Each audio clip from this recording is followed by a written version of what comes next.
বিদ্রোহীদের প্রবল আক্রমণের মুখে অজ্ঞাত স্থানে পালিয়ে গেছেন সিরিয়ার প্রেসিডেন্ট বাশার আল আসাদ।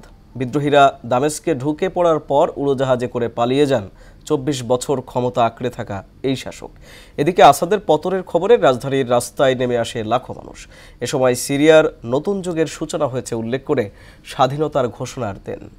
নাসিমুল বাড়ি, সৌরভের ডেস্ক রিপোর্ট। যুগের পর যুগ নজিরবিহীন দমনপীড়ন আর জমে থাকা অসন্তোষের চূড়ান্ত বিস্ফোরণ দেখা গেল সিরিয়ায়। সশস্ত্র বিপ্লবের মাধ্যমে এরই মধ্যে দামেস্কের উত্তরে অবস্থিত হোমস শহরের পুরোপুরি নিয়ন্ত্রণ নিয়েছে বিদ্রোহীরা। ঘিরে ফেলেছে রাজধানী দামেস্ক। এর আগে রাজধানীর বিমানবন্দরে ব্যাপক বিশৃঙ্খলা দেখা দিয়েছে।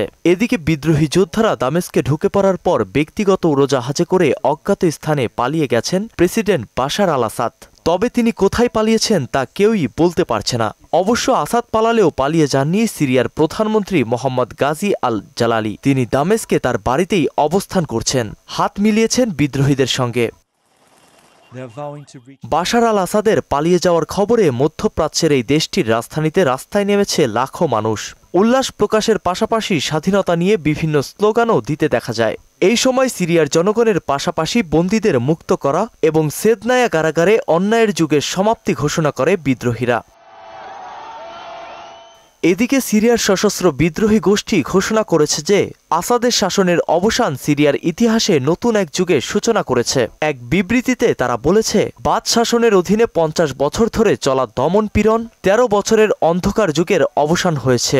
বিদ্রোহীরা তাদের জয়কে ঐতিহাসিক মুহূর্ত হিসেবে অভিহিত করেছে।